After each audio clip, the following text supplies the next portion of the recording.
कर ली। 4 तरह की ट्रांजिशन है, तो उनको हम देखते हैं, वन बाय वन सबको देखते हैं। मैं आपको बताता हूँ ये किस कंपाउंड के लिए हो सकती है और किसके लिए नहीं होती। 4 तरह की ट्रांजिशन है। नंबर 1 हम देखते हैं कि सिग्मा से सिग्मा स्टार ट्रांजिशन। ये जो ट्रांजिशन है हमारे पास जितने भी, अब मुझे बताएं सिग्मा बॉन्ड कहाँ पे प्रेजेंट होता है, सैचुरेटेड में या अनसैचुरेटेड में? जी। सैचुरेटेड में सर। तो इससे आपको एक बात पता चल गई, जितने भी सैचुरेटेड हाइड्रोकार्बन हैं उनमें ये ट्रांजिशन होगी। क्लियर है? देखे आसान है, यूवी विजिबल बहुत ही आसान है, कार्बन में ये मौजूद होगी। मिसाल के तौर पर अल्केन्स, हेलो अल्केन्स, इस तरह की चीजें जो हैं, ठीक है। और इनकी जो रेंज होती है वो भी मैं आपको बताता हूं। एक बात याद रख ले, अगर हमारा मॉलिक्यूल 400 से 800 के दरमियान लाई कर रहा है, वही हमें क्या होगी, विजिबल होगी। अगर इससे कम वेवलेंथ वाली एनर्जी है तो वो हमें विजिबल नहीं होगी। ठीक है, ये आपको पता होना चाहिए।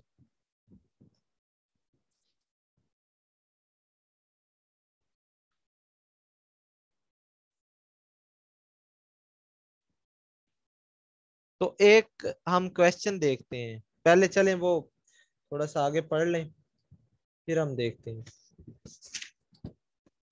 अच्छा, इसके लिए एक बात याद रख रहे, जो लैम्डा मैक्सिमम की रेंज होती है ना वेवलेंथ की, वो क्या होती है, 150 नैनोमीटर।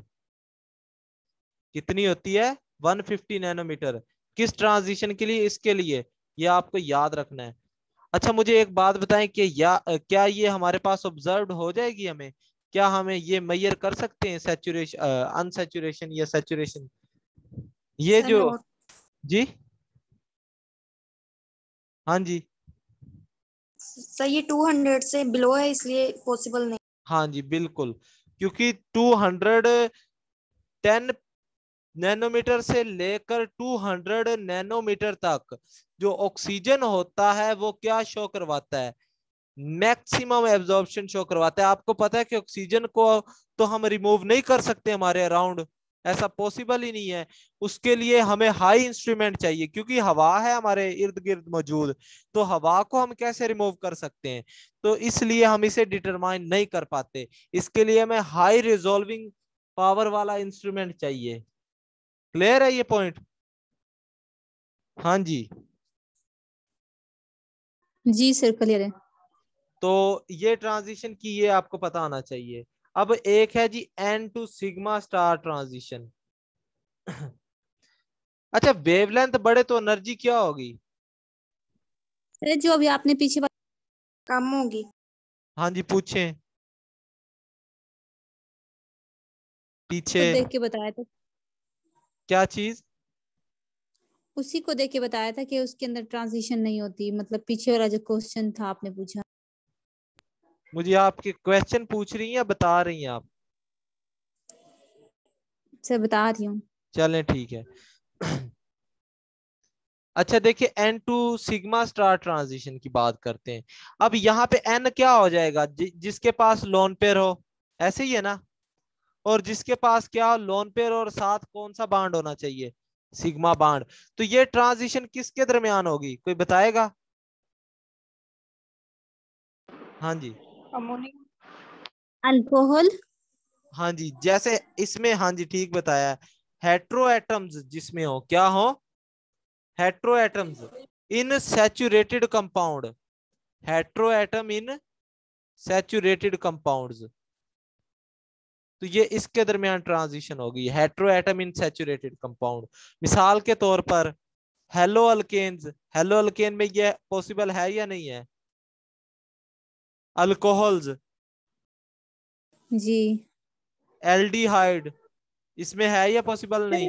नहीं, उनमें तो नहीं होता, उन पाई पाई नहीं। एन नहीं होता इनमें, ऑक्सीजन के पास जी लोन जी। पेयर नहीं होता। पाई पाई भी होती है, जरूरी तो नहीं एक ही हो। वाटर, कीटोन्स, एक में एक से ज्यादा भी ट्रांजिशन पॉसिबल है ना। तो ये सर अगर हाँ जी पूछें। सर अगर पेपर में एमसीक्यूज आ जाए, फिर मतलब दोनों आई हो और एक सिलेक्ट करनी हो, तब क्या करें? पेपर में ऐसा क्वेश्चन पूछता ही नहीं है पहली बात तो। अगर आपसे पूछेगा भी तो वो इतना पागल नहीं है पेपर बनाने वाला, उसे पता है कि जी CH सी एल दे रहा हूं मैं, CH3Cl दे रहा हूं या एल्डिहाइड दे रहा हूं, तो उसे इतना तो इल्म होगा। अगर उसने स्पेक्ट्रोस्कोपी पढ़ी होगी कि इसमें सिग्मा टू सिग्मा वाली भी प्रेजेंट है, इसमें N2 पाई वाली भी प्रेजेंट है, ठीक है, N2 सिग्मा स्टार वाली भी प्रेजेंट है, तो मतलब उसे इतना तो पता होगा ना, पाई टू पाई स्टार वाली भी पाई टू पाई स्टार वाली भी प्रेजेंट है, ठीक है। तो मतलब उसे पता होगा कि कौन कौन सी ट्रांजिशन होगी, तो आपको ऐसे नहीं वो क्वेश्चन देगा, ठीक है। बल्कि okay sir. All of these वो आपसे कह सकता है कि इसमें ये पॉसिबल है। अब इसके लिए जो लैम्डा मैक्सिमम होती है वो होती है 175 नैनोमीटर की। अच्छा मुझे बताएं कि ये जो होता है ये इसकी एनर्जी ज्यादा लगेगी कम लगेगी, जो पहले वाली हमने पढ़ी है। एनर्जी कम लगेगी, हाँ जी एनर्जी वेवलेंथ कम ज्यादा लगेगी। लगेगी, क्योंकि जैसे जैसे हम ऊपर मूव कर रहे हैं एनर्जी का डिफरेंस कम होता जा रहा है, ठीक है। इसी मैंने आपको ऑर्डर भी बता दिया, अब मैं आपको वैल्यूज से भी बता रहा हूँ। पाई टू पाई स्टार थर्ड हमारे सर पास है। इनकी वैल्यूज याद करनी पड़ेंगी? हाँ जी ये आप याद करें, और ये तो आपको आसान है, मैंने तो इतना आसान करके आपको बता दिया, तो आप याद करने में मुश्किल नहीं है, ठीक है। अब सर देखे, जब वो ये बता रहे थे कि जी पूछें।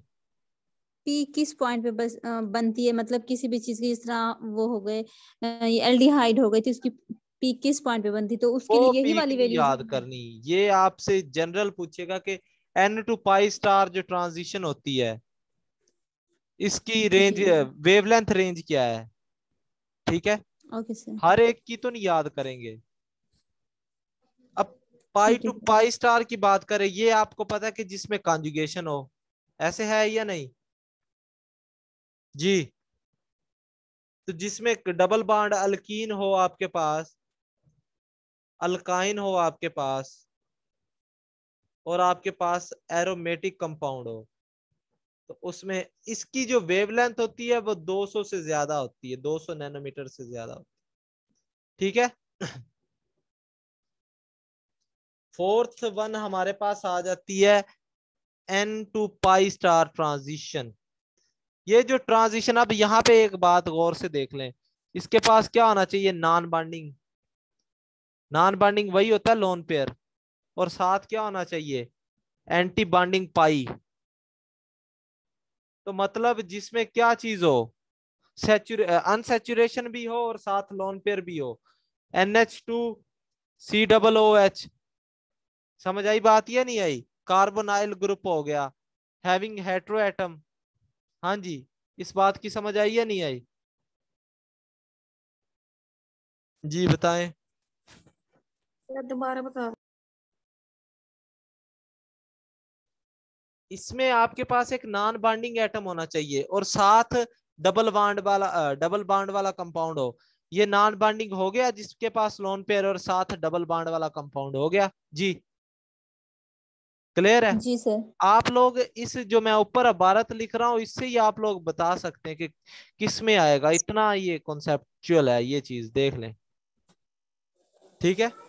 तो इसके लिए जो वेवलेंथ की रेंज होगी वो 200 से ज्यादा होगी, इन दोनों के लिए, लास्ट वाली के लिए 200 से ज्यादा वेवलेंथ होती है, ठीक है। तो आज हमने यहां तक ही पढ़ना है। क्वेश्चन मैं पूछता हूं कि जी CH Cl एंड CH3 आइडीन, अब बताएं कि इनमें से ज्यादा किसको वेवलेंथ चाहिए, किसकी वेवलेंथ हाई होगी, बताएं जी। सर सेम नहीं होगी? सेम तो नहीं होती, थोड़ा दिमाग लड़ाए ना कि किसकी ज्यादा होगी, बता दें, वरना मैं ऐसे ना हो के ये सारे जिंदगी आप लोग क्वेश्चन को इसी को ढूंढते रहें, मैंने फिर ना बताने, बताएं।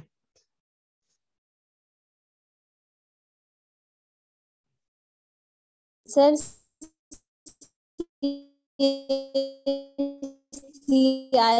की आपकी वॉइस कट रही है।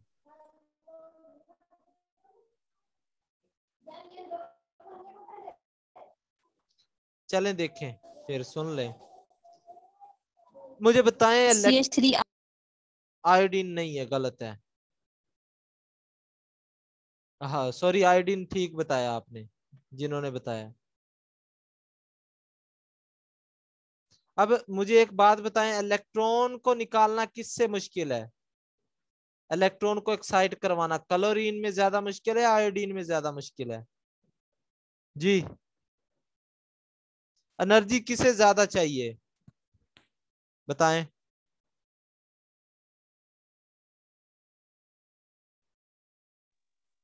सर आयोडीन से इलेक्ट्रॉन एक्साइड कराना मेरे ख्याल है आसान होगा। हाँ जी, क्योंकि साइज बड़ा है और इलेक्ट्रोनेगेटिविटी कम है, तो उसे एनर्जी क्या जी चाहिए जी होगी? कम चाहिए होगी। कम चाहिए हो। और वेवलेंथ क्या चाहिए होगी? मैक्सिमम चाहिए। समझ आई बात? जी क्लियर है? सर। तो ये चीज आपने याद रखनी है। हाँ जी, आज हमने यूवी विजिबल स्पेक्ट्रोस्कोपी पढ़ी, इसमें से कोई क्वेश्चन है तो पूछ सकते हैं।